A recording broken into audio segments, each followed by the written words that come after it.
kipindi cha miaka mitano kuanzia mwaka 2020 mpaka 2025. Mimi Damas Ndumbaro kushirikiana na wananchi wa Songea mjini na viongozi wa chama wa Songea mjini tumetekeleza ilani ya Chama cha Mapinduzi kwa mafanikio makubwa sana. Leo tarehe 30 ya mwezi Juni 2025 nimekuja katika ofisi za Chama cha Mapinduzi wilaya ya Songea mjini kuchukua fomu ya kugombea ubunge, kuonyesha azma yangu ya kugombea tena na kurudi kuwatumikia wananchi wa Songea mjini kwa kipindi cha mwaka 2025, 2030. Pamoja na kwamba tuna mengi tumeyafanya, mji wa Songea unapendeza, unang'aa, maendeleo tunayaona, miradi imetekelezwa sana, bado tunahitaji kufanya mji wetu kuwa jiji. Kwa hiyo moja, tunataka katika miaka hii mitano tuifanye Songea kuwa jiji. Lakini la pili, tunataka kukuza viwanda Songea. Tumeshalipa fidia eneo la EPZA Mwenge Mshindo shilingi bilioni 5.3. Sasa tunataka eneo lile lijengwe viwanda. Lakini tatu, tunataka tukuza elimu na hasa vyuo vikuu.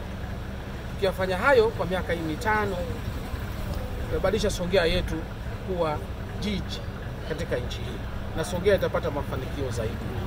Lakini wakati huo nina kila sababu ya kuwashukuru wana Songea kwa kunipa ushirikiano mkubwa miaka mitano hii iliyopita.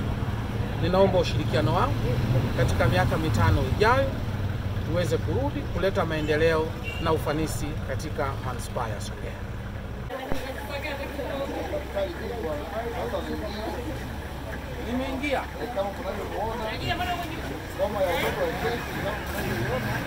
Nimeingia baba mwenye nyumba.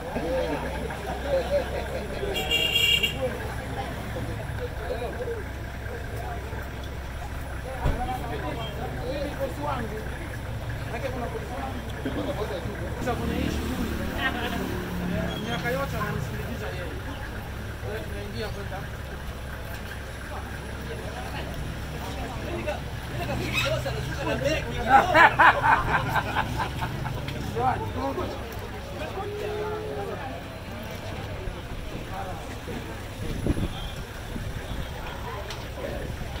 nasemaje mkomba wangu?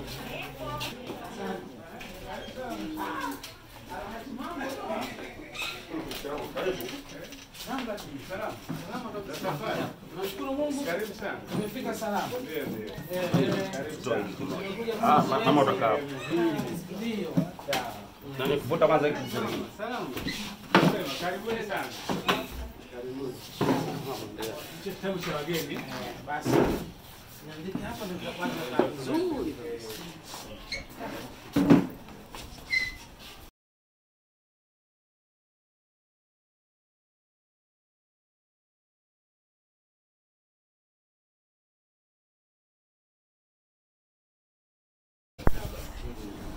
Liko linaendelea.